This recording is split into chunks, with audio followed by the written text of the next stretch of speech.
Assalamualaikum warahmatullahi wabarakatuh. Kembali lagi di channel Berita Mistis. Untuk kisah kali ini masih melanjutkan dari kisah yang sebelumnya, sebuah kisah yang diambil dari KBM dari tulisannya Rianti INK. Kisah yang berjudul Pelet Pengasihan. Dan sebelum kita lanjut ke ceritanya, tekan dulu tombol like video ini dan jangan lupa tekan juga tombol subscribe channel ini dan nyalakan juga lonceng notifikasinya agar tidak ketinggalan cerita-cerita lainnya dari channel ini. Dan buat teman-teman yang pengen membaca langsung ceritanya, nanti silahkan saja kunjungi linknya yang nanti akan saya sertakan di kolom deskripsi.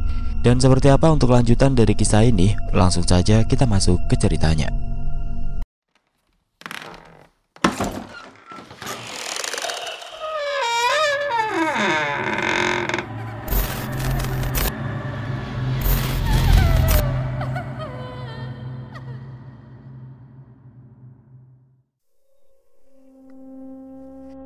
Kurang lebih 1 jam dalam menempuh perjalanan, akhirnya taksi yang aku naiki sampai di depan rumah kedua orang tuaku.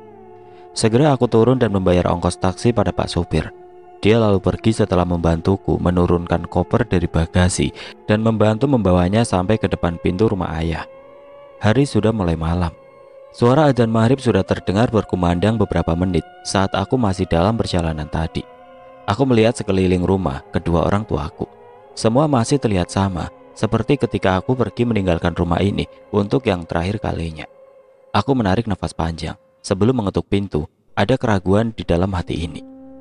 Bagaimana jika ternyata ayah dan ibu tidak mau menerimaku? Bagaimana jika mereka mengusirku pergi? Tapi melihat Gania, aku tidak tega untuk berlama-lama berada di luar. Kasihan dia kalau terkena gigitan nyamuk dan udara dingin malam hari. Perlahan aku menghampiri pintu depan rumah kedua orang tuaku, lalu mengetuknya sambil mengucapkan salam.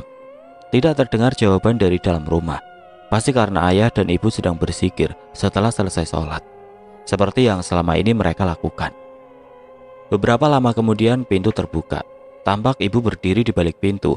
Untuk beberapa saat beliau hanya diam terpaku seraya menatapku. Mungkin beliau tidak menyangka aku akan datang lagi ke rumah ini dengan membawa seorang bayi. Aku langsung bersujud di kaki ibu sambil menangis meminta maaf atas semua dosa yang telah aku lakukan selama ini. Gania tiba-tiba ikut menangis dalam gendonganku. Ibu lalu mengangkat tubuhku. Beliau memelukku dengan erat.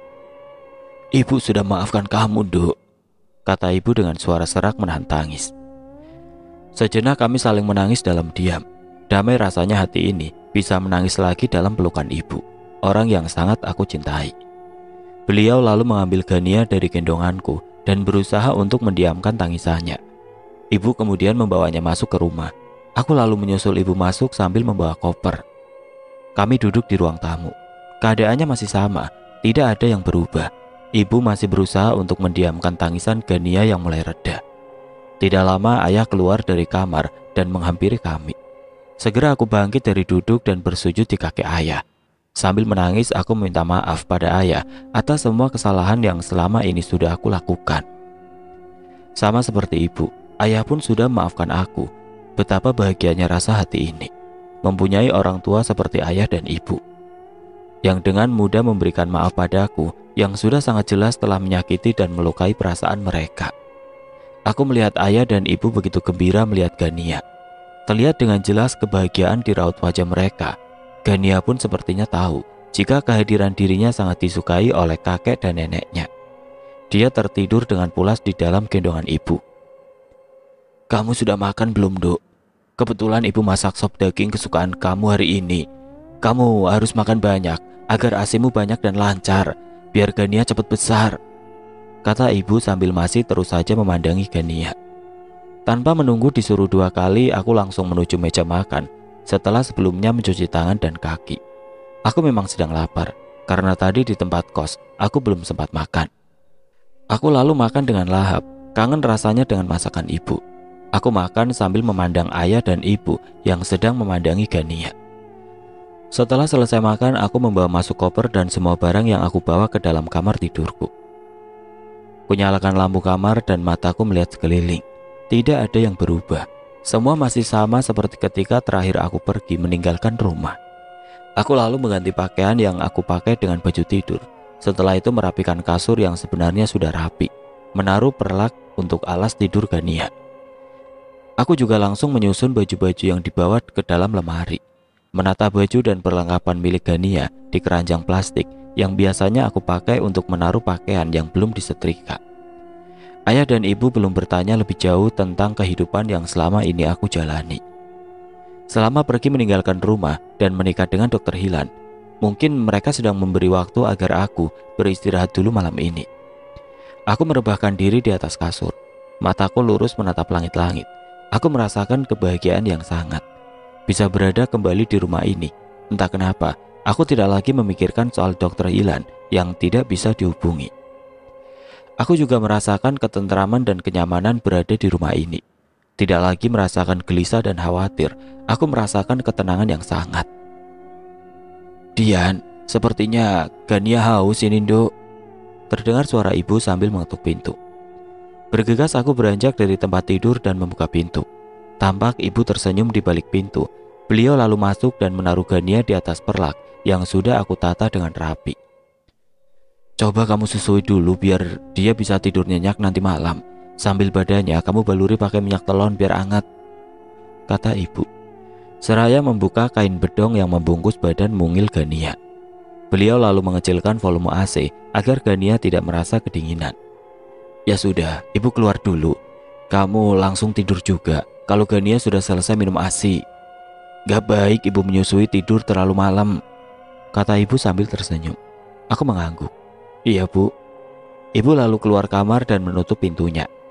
Segera aku menyusui Gania begitu pintu kamar tertutup. Gania minum dengan lahap. Pasti dia merasa sangat haus, karena sudah lebih dari 2 jam dia belum minum ASI lagi. Aku pun lalu ikut tidur begitu Gania selesai aku susui dan tertidur dengan pulas. Entah sudah berapa lama aku tertidur, tiba-tiba terbangun karena dikagetkan oleh suara tangisan Gania yang sangat keras. Begitu aku menoleh ke arah Gania, betapa terkejutnya aku karena ada seekor ular besar yang sedang melingkar di samping Gania. Segera aku mengangkat Gania dan berlari keluar kamar sambil berteriak-teriak histeris. Tidak berapa lama ayah dan ibu keluar dari dalam kamar mereka dan dengan tergopoh-gopoh mereka berdua menghampiriku. Ayah berusaha menenangkan aku, sedangkan ibu mengambil Gania dari gendongan. Tenang, Duk, tenang. Ada apa, Duk? Tengah malam kok teriak-teriak. Kamu mimpi buruk apa? Tanya ayah sambil masih berusaha menenangkanku. Wajah beliau penuh tanda tanya. Di bawahnya aku duduk. Ayah lalu mengambil segelas air minum dan menyuruhku untuk meminumnya. Ada apa, Nduk? Tanya ayah lagi. Setelah air minum yang beliau berikan habis ku minum tidak bersisa, aku diam saja, tidak segera menjawab pertanyaan ayah. Aku masih berusaha mengatur nafas yang tersegal-segal. Jantungku rasanya mau copot karena saking terkejut tadi. Kulihat Gania mulai tenang dalam gendongan ibu. Dia tidak lagi menangis seperti tadi. Bahkan dia sudah kembali tidur dengan nyenyak. Kamu kenapa, Nduk? Sekarang gantian ibu yang bertanya. Aku masih diam. Nafasku masih tersegal. Ayah dan ibu lalu memilih diam agar aku selesai mengatur napas dulu. Ada ular besar di kamar Dian, ayah, kataku setelah nafasku kembali normal. Ayah dan ibu saling berpandangan. Pasti mereka tidak percaya dengan apa yang baru saja aku katakan. Yang benar, Nduk, kamu gak sedang mimpi kan? Tanya ayah seakan tidak percaya. Benar, ayah, Dian gak bohong. Ada ular di kamar Dian. Makanya Dian keluar kamar sambil teriak. Ayah lalu mengambil linggis yang ada di dapur. Beliau kemudian menuju kamarku dan membuka pintunya perlahan. Setelah itu, beliau masuk ke kamar. Hampir setengah jam ayah berada di dalam kamarku. Mungkin beliau sedang memeriksa setiap sudut kamar dan kamar mandi yang ada di dalam kamarku. Tidak lama ayah pun keluar dari dalam kamar tidurku. Gak ada apa-apa, Nduk. Sudah ayah periksa semua sudut kamarmu. Gak ada ular seperti yang kamu bilang. Mungkin tadi kamu cuma mimpi. Aku diam saja. Aku tidak berani bilang kalau hal itu sudah sering aku alami selama tinggal di tempat kos. Dari saat hamil Gania sampai setelah dia lahir. Ya sudah, sekarang kamu tidur lagi. Masih malam, kasihan anak kamu, kata ayah. Beliau lalu masuk ke kamarnya. Apa perlu ibu temenin, Nduk? Tanya ibu lembut, karena beliau lihat aku masih belum beranjak dari duduk. Enggak usah, Bu. Ibu tidur di kamar ibu saja. Dian berani kok, jawabku sambil mengambil Gania dari gendongan ibu. Ibu kulihat menarik nafas panjang. Ya sudah kalau begitu. Beliau juga lalu masuk ke dalam kamar menyusul ayah. Aku masih duduk di ruang tengah sambil menggendong Gania. Aku melihat jam yang menempel di dinding ruang tengah. Waktu sudah menunjukkan pukul 1:30 malam. Ternyata Jeng Murti masih terus saja mengikuti kemana aku pergi. Karena memang masih malam dan aku masih sangat mengantuk, segera aku masuk ke kamar dan menutup pintunya.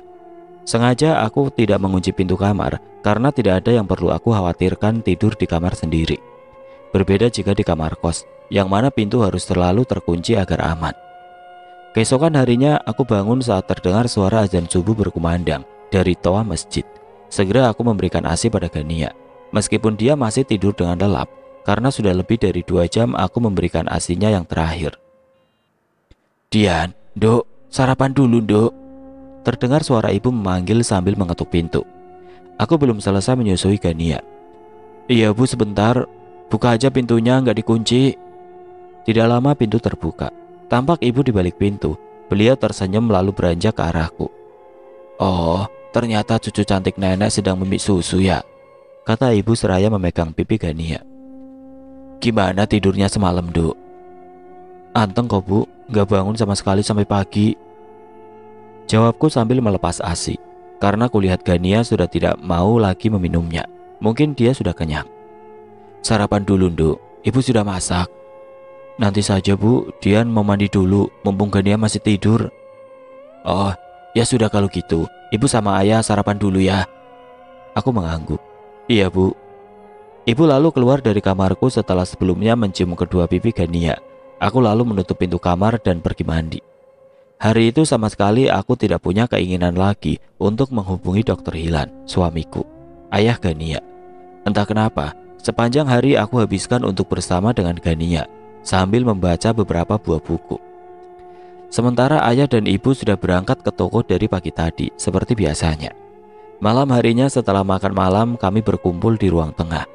Pada saat itu, ayah dan ibu menanyakan tentang hubunganku dengan Dokter Hilan. Aku lalu menceritakan kepada ayah dan ibu kalau selama ini hubungan kami baik-baik saja. Tapi sejak 1 bulan yang lalu, Dokter Hilan tidak bisa lagi aku hubungi. Atau lebih tepatnya tidak mau dihubungi. Karena setiap panggilan telepon atau SMS yang aku kirimkan, dia tidak pernah membalasnya. Ayah kulihat menarik napas dalam setelah selesai aku bercerita.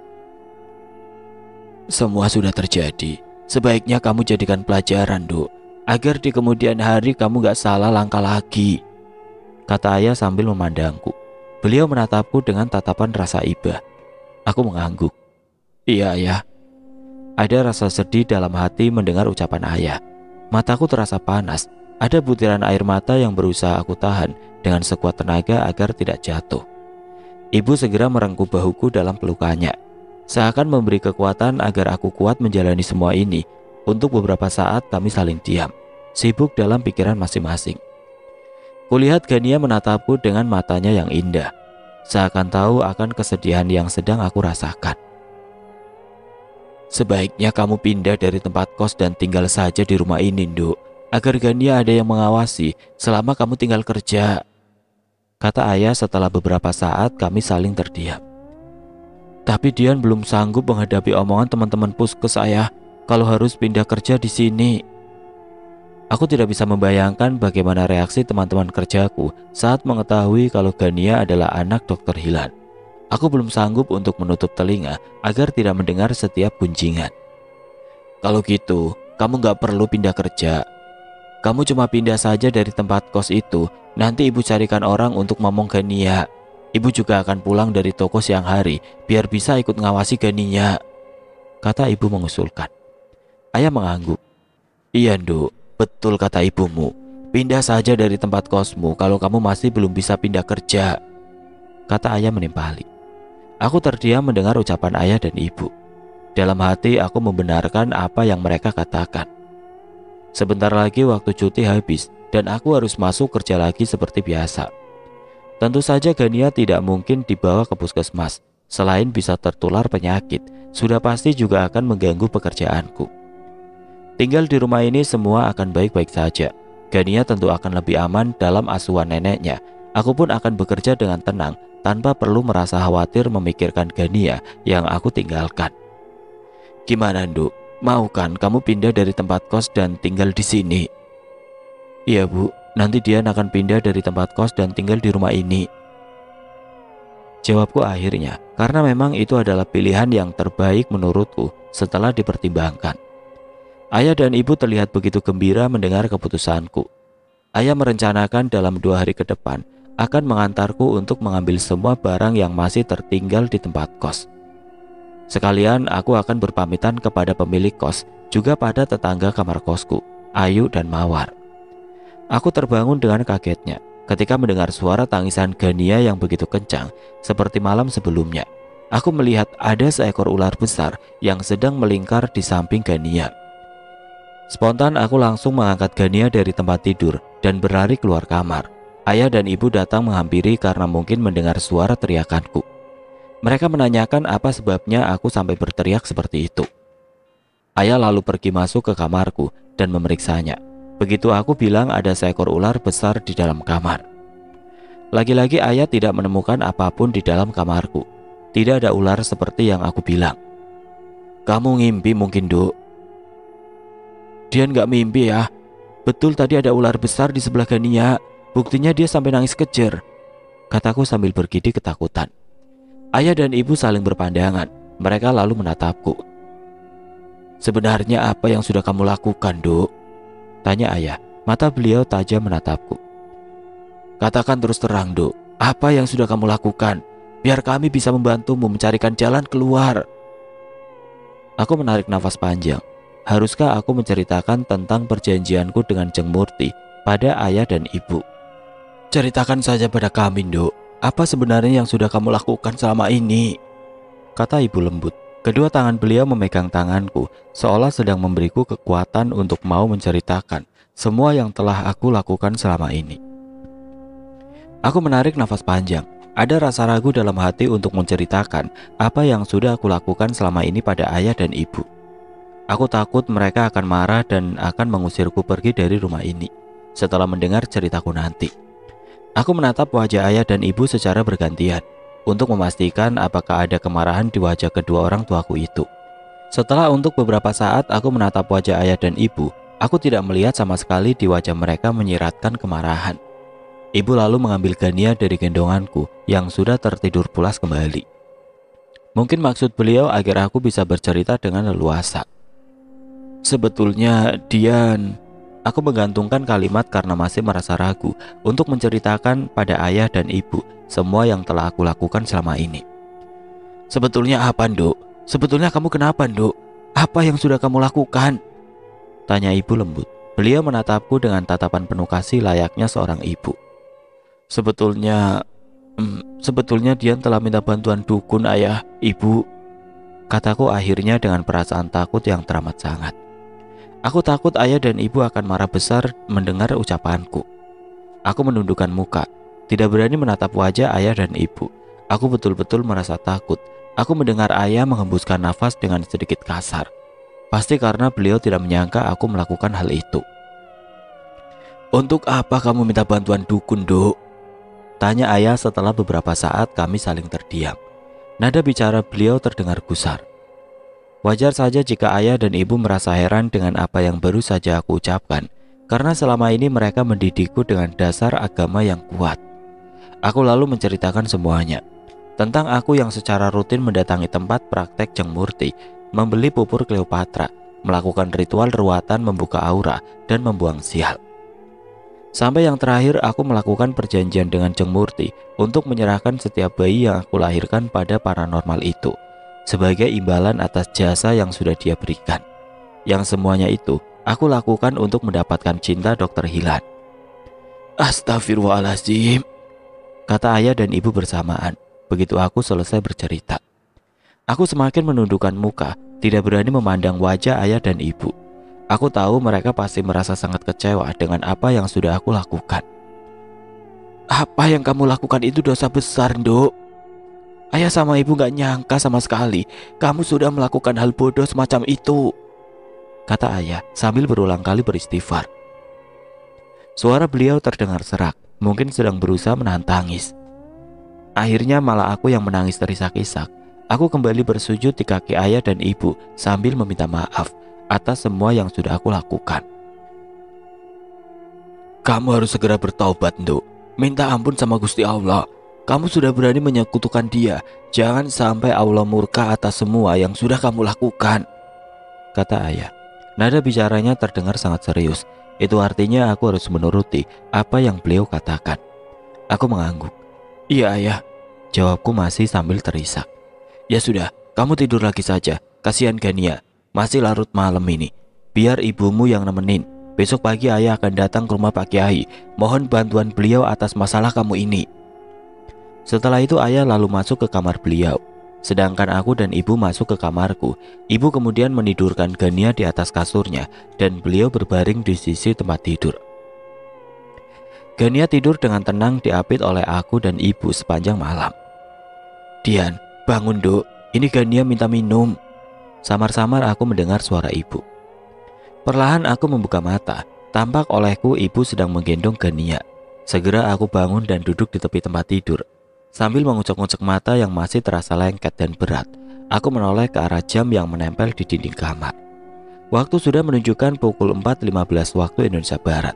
Sebentar lagi suara azan subuh akan terdengar.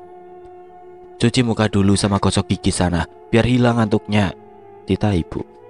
Tanpa mengatakan apapun, aku langsung menuju ke kamar mandi untuk cuci muka dan menggosok gigi. Setelah itu menyusui Gania. Apa darah nifasmu sudah bersih, Duk? Tanya ibu yang duduk di tepi ranjang. Sudah, Bu. Kalau gitu nanti kamu segera mandi besar. Setelah itu mulai sholat lagi. Hari ini ayah akan ke rumah Pak Kiai untuk membicarakan masalahmu, kata ibu. Iya, Bu. Ya sudah, ibu mau siap-siap sholat subuh dulu. Beliau lalu bangkit dari duduk dan berjalan keluar kamar. Aku menatap Gania yang sedang menyusu. Aku mengusap rambutnya kemudian memeluknya dengan erat. Tidak bisa aku bayangkan andai saja Gania jadi diserahkan pada Jeng Murti dan akan dijadikan tumbal. Pasti aku akan menyesal seumur hidup. Tiba-tiba telepon genggamku berbunyi. Tanda ada pesan yang masuk. Aku melihat sekilas pesan dari Bu Mira. Aku menghela nafas panjang. Ada apa lagi dia menghubungi nomorku? Dengan malas aku membuka dan membaca pesan SMS dari Bu Mira. Apa kabar, perempuan jalang?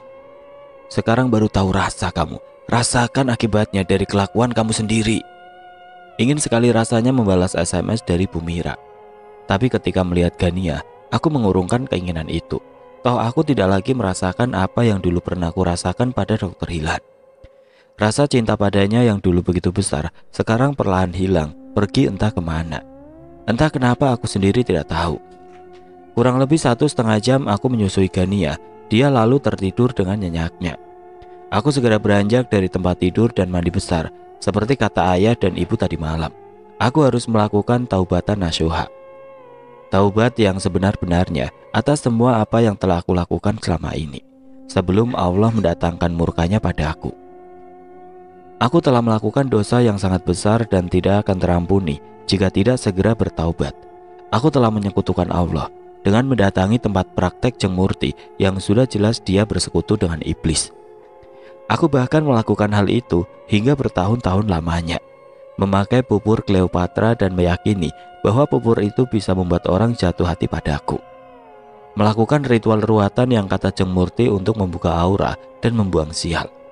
Aku mempercayai semua itu, padahal yang bisa mendatangkan bahaya dan keselamatan hanyalah Allah semata. Aku begitu takut saat Dr. Hilan memutuskan hubungan di antara kami. Aku lalu meminta pertolongan pada Jeng Murti, seakan hanya dia yang bisa menolongku keluar dari segala masalah dan kesulitan yang aku hadapi.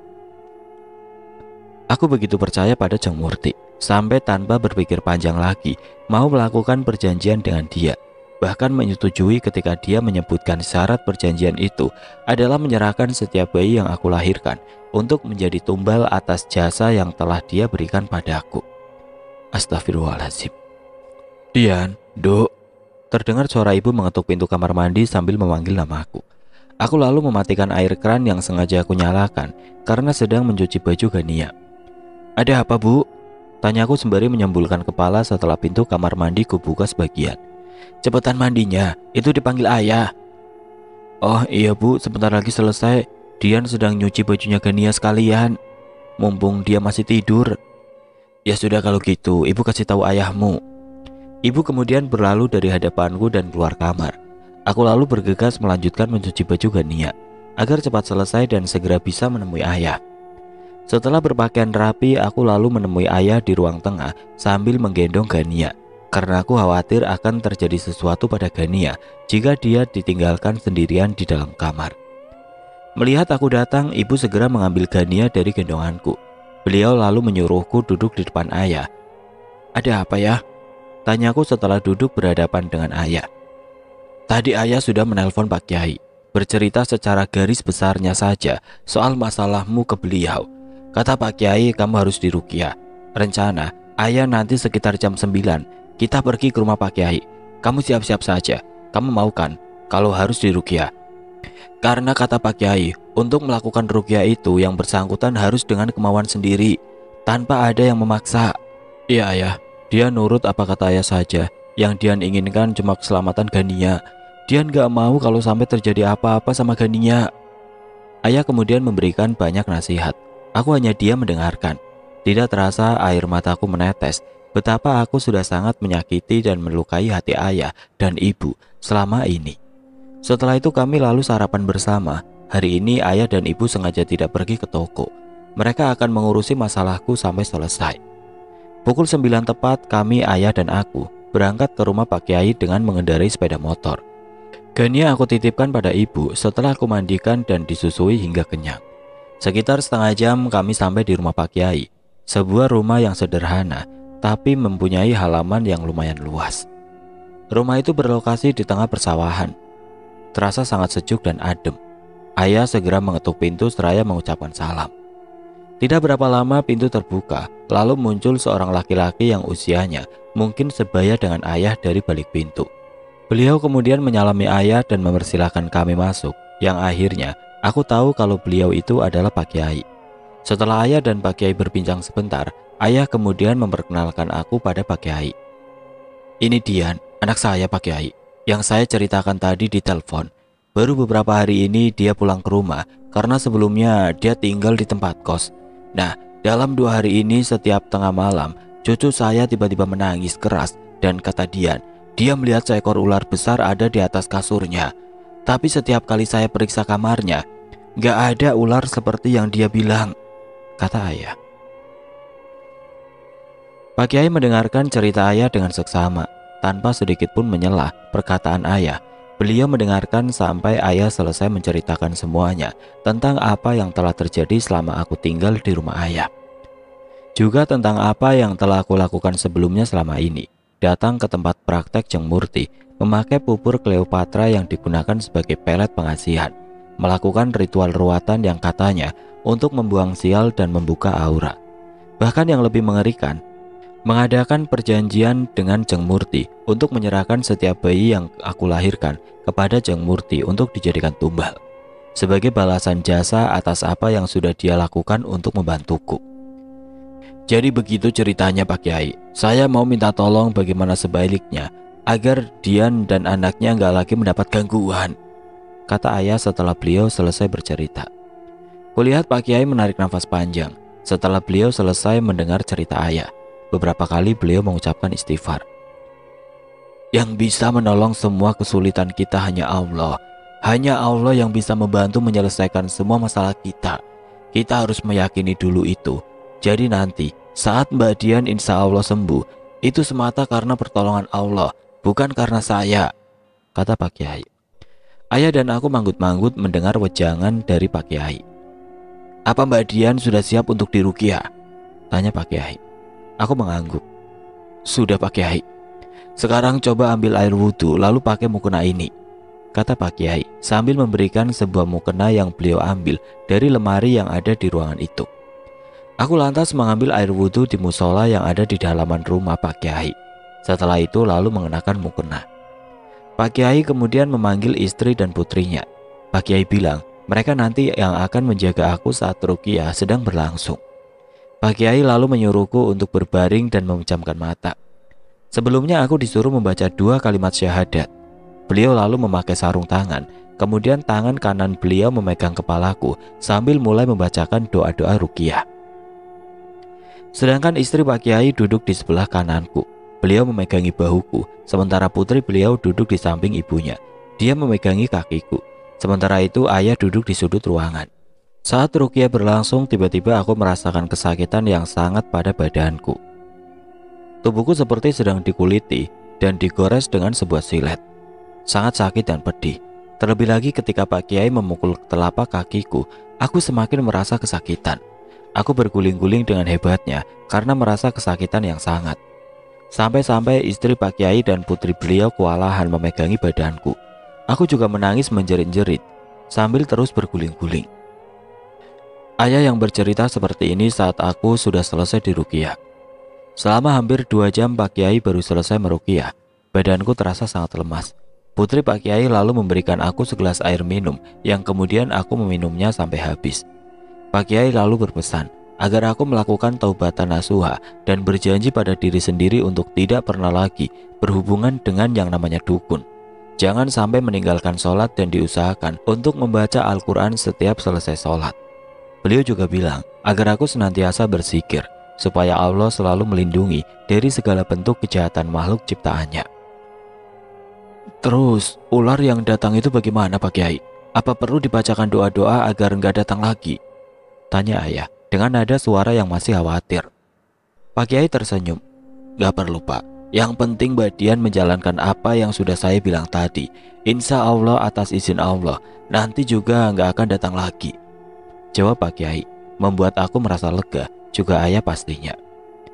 Kulihat beliau menganggukkan kepala sambil mengucapkan hamdalah.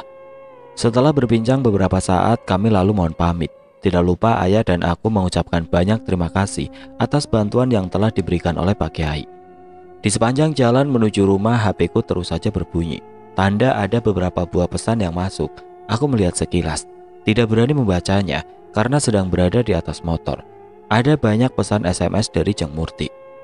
Meskipun aku merasa penasaran ingin segera membaca SMS itu, tapi aku khawatir akan jatuh jika nekat bermain HP saat sedang berkendara. Nanti saja saat sudah sampai di rumah, pikirku. Begitu sampai di rumah, aku melihat ibu sedang berusaha mendiamkan Gania yang tengah menangis keras. Segera aku datang menghampiri. Gania kenapa Bu? Tanyaku panik. Tidak biasanya Gania menangis kencang saat siang hari. Nah, kebetulan kamu sudah datang, Dok. Gak tahu ibu juga, mungkin dia haus. Tadi ibu sudah coba kasih susu botol, tapi dia gak mau. Jawab ibu seraya melepas kain gendong dan menyerahkan Gania padaku. Aku kemudian membawa Gania ke dalam kamar dan menaruhnya di atas kasur. Lalu segera aku susui. Awalnya Gania menolak, tidak mau aku susui. Tapi lama-lama bayi mungil itu mau juga minum ASI meskipun dengan masih terisak-isak. Sedih sekali melihatnya. Aku memeluk Gania dengan erat seraya mencium ubun-ubun bayi cantik itu.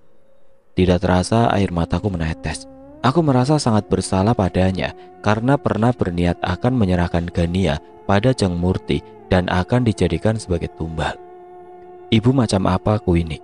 Batinku dalam hati, yang dengan tega menyerahkan darah dagingnya sendiri untuk dijadikan tumbal atas keserakahan dirinya. Sekitar 1 jam lamanya Gania aku susui sampai akhirnya dia tertidur dengan pulas. Aku lalu mengambil HP di dalam tas, membuka dan mencoba membaca SMS yang dikirimkan oleh Jeng Murti. Ada sebanyak 18 buah SMS dari Jeng Murti yang isinya semua berupa ancaman. Karena aku telah mengingkari janji untuk menyerahkan Gania padanya, Jeng Murti mengancam akan membuat perhitungan denganku. Seperti pesan Pak Kiai tadi pagi, waktu aku bersilaturahmi ke rumah beliau, agar aku tidak perlu lagi untuk berhubungan dengan Jeng Murti. Oleh karena itu, tidak satupun SMS dari Jeng Murti yang kubalas. Aku biarkan saja. Sebenarnya aku ingin sekali mengganti nomor HP-ku agar tidak bisa lagi dihubungi oleh Jeng Murti. Tapi kartu perdana harganya lumayan mahal, hampir sepertiga dari gajiku sebagai PNS. Duk, terdengar suara ibu memanggil sambil mengetuk pintu kamarku. Aku beranjak dari duduk dan membuka pintu kamar yang tadi terkunci. Makan dulu, Duk, sebelum waktu zuhur tiba, kata ibu begitu pintu terbuka. Beliau lalu masuk dan mendekati Gania yang sedang tertidur dengan nyenyaknya. Dian belum lapar, Bu. Nanti saja setelah sholat zuhur Dian makannya, kataku lalu duduk di kursi yang ada di depan kamar. Meskipun kamu belum lapar, kamu harus tetap makan, Duk. Biar asinya banyak. Kasihan Gania kalau sampai kurang asi, kata ibu sembari mencium pipi Gania. Iya, Bu. Aku dan ibu lalu mengobrol. Ibu menanyakan seputar apa saja yang dilakukan waktu berada di rumah Pak Kiai. Aku menceritakan semuanya, juga tentang pesan Pak Kiai agar aku melakukan taubatan nasuha dan berjanji pada diri sendiri untuk tidak lagi melakukan perbuatan yang dilarang oleh agama.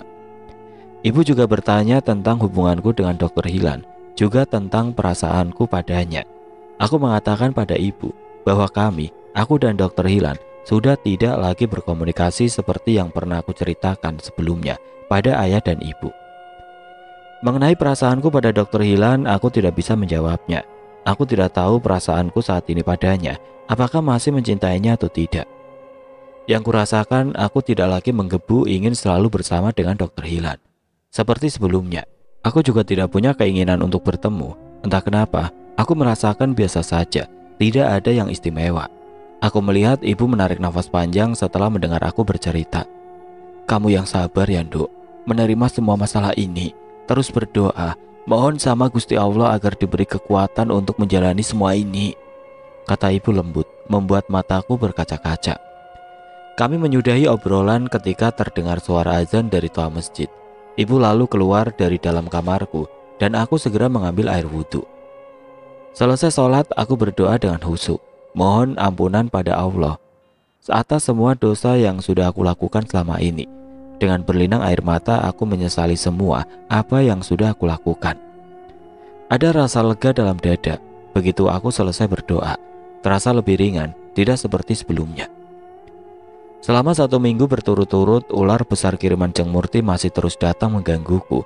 Setiap tengah malam, Gania tiba-tiba selalu menangis dengan kerasnya, membuatku merasa sangat kaget. Begitu juga dengan ayah dan ibu. Kasihan sekali Gania, tidurnya selalu terganggu setiap tengah malam. Ayah lalu mengaji di kamarku hingga menjelang pukul 3 dini hari. Aku dan Gania baru bisa masuk kamar lagi setelah ayah selesai mengaji. Aku kemudian mulai mengerjakan sholat tahajud seperti yang dipesankan oleh Pak Kiai.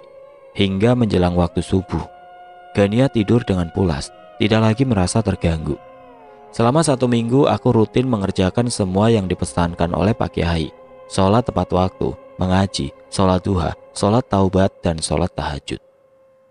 Perasaan takut yang tadinya begitu menyergap, perlahan mulai berkurang. Yang pada awalnya aku begitu takut saat melihat ada seekor ular besar di samping Gania yang sedang tidur, lama-lama mulai hilang. Meskipun masih dengan terbirit-birit aku keluar kamar, tapi tidak lagi disertai rasa panik. Aku merasa lebih tenang. Selama 1 minggu itu pun Jeng Murti masih saja mengirimkan SMS yang isinya berupa ancaman. Tapi aku sudah tidak merasa takut lagi. Aku menganggap semua itu hanyalah omong kosong. Aku tidak lagi merasa takut dan khawatir. Aku bahkan menganggapnya sebagai sebuah lelucon. Begitu juga dengan Bu Mira. Dia masih saja mengirimkan SMS dengan kata-kata kasar dan menyakitkan. Terkadang aku ingin membalasnya dengan hal yang sama, tapi kemudian aku tersadar, jika aku melakukan hal yang sama, lalu apa bedanya aku dengan dia? Lagi pula aku sudah berniat tidak akan berhubungan lagi dengan Dr. Hilan. Aku sudah menganggapnya menjadi bagian dari masa lalu. Ibu mencarikan aku seorang pengasuh bayi ketika masa cutiku tinggal tersisa 2 minggu. Beliau mengambil orang yang masih ada hubungan keluarga dengan kami, tentu saja dengan berbagai alasan dan pertimbangan. Salah satunya agar Gania tetap aman diasuh oleh orang yang masih ada kaitan saudara, selamat nanti aku tinggal bekerja. Pengasuh Gania bernama Maryam. Dia masih saudara jauh kami, anak dari saudara ibu yang tinggal di kampung. Maryam sudah lulus dari SMP 3 tahun yang lalu. Anaknya cekatan, rajin dan bersih. Semua apa yang aku ajarkan padanya, dia cepat mengerti. Gania juga sepertinya tidak keberatan diasuh oleh Maryam. Selama 2 minggu full, aku mengajari Maryam tentang bagaimana cara mengasuh Gania, membuatkan minum susu untuknya, antara takaran air hangat dan susu, cara mengganti popok, gurita, baju dan bedong Gania jika basah terkena ompol. Saat masa cutiku selesai, Maryam sudah bisa mengerjakan semua itu dengan baik. Meskipun nanti tetap akan dibantu oleh ibu, karena ibu tidak lagi ikut pergi ke toko dengan ayah sampai sore. "Apa kabar, Yang?" bunyi pesan dokter Hilan pagi itu saat aku sedang bersiap akan berangkat kerja setelah selesai masa cutiku selama 3 bulan. Sejenak aku tertegun. Aku mengerutkan kening membaca bunyi SMS dari dokter Hilan. Tumben, pikirku. Setelah selama 2 bulan lebih tidak ada kabar berita apapun darinya, tiba-tiba sekarang dia mengirimkan SMS dengan panggilan sayang. Tentu saja hal itu membuat aku merasa heran dan menjadi sebuah tanda tanya besar. Tidak aku hiraukan SMS tersebut. Aku segera meraih tas dan menuju ke teras depan, di mana sepeda motor terparkir. Gania sedang digendong oleh Maryam. Aku lalu mencium pipinya dengan gemas sebelum berangkat dinas ke puskesmas. "Nanti kalau Mbak nggak ada, mainnya di dalam rumah aja ya Maryam. Terus ditutup dan dikunci pintunya. Nanti juga ibu pulang kok sekitar jam 10-an. Pesanku pada Maryam sebelum berangkat. "Iya Mbak," kata Maryam. Dia lalu bergegas masuk ke dalam rumah dan mengunci pintunya. Aku segera menghidupkan mesin motor dan mengendarainya menuju ke puskesmas. Oke teman-teman, sampai di sini dulu ceritanya. Nantikan kelanjutan kisah ini di video berikutnya. Agar tidak ketinggalan, klik tombol subscribe channel ini dan nyalakan lonceng notifikasinya. Wassalamualaikum warahmatullahi wabarakatuh.